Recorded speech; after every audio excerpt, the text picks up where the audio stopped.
कोटडीजी वेझो ज्यादतीअ जो निशानो बणायल नापीन नारीअ जे वारसनि पारां धमकियूं मिलण ख़िलाफ़ एहतिजाजी मुज़ाहिरो कयो वियो। अखियुनि जे नूर खां महरूम नापीन नारी रेहाना मीरजत संदसि अमड़ मसामात नूर खातून संदसि वालिद हुसैन डिनो मीरजत ऐं ॿियनि पारां एहतिजाजी मुज़ाहिरो कयो वियो। उन मौक़े ते मीडिया सां ॻाल्हाईंदे हुननि चयो त गुज़िरियल ॾींहं गिरफ़्तार थियल जवाबदार पप्पू मीरजत जो माइट मोहम्मद मलूक मीरजत ऐं ॿिया असां ते केस तां हथ खणण लाइ दबाव विझी रहिया आहिनि ऐं राजूनीअ लाइ ज़ोर भरे रहिया आहिनि। मसलो यार अॼु में नाजाइज़ी हिन भाईचे याद में हुनजो पुट बि गॾा कुर्बान वो ओॾो टपी आया आहिनि। असां मूं घर को बि कोन बाबो गाह ते निकितल अमड़ इंचार्ज साहब जे घर कमु पे कई ओॾे मां ॿाहिरि रोज़ी जे कॾहिं मज़दूर माण्हू घर में को कोन हो।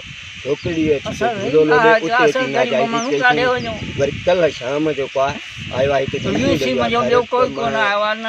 जो मुंहिंजो पुटु जज जो नौकर आहे ऐं असां चई केस अहिड़ा लोढ़ाए थिया छॾींदासीं ऐं हींअर ताईं कंहिं बि नोटिस अहिड़ो न कयो ऐं ॿियो 800 कुंभ थाणे जा असां वॾा थोरा कयूं जंहिं फौरी तौर ते एक्शन खयूं।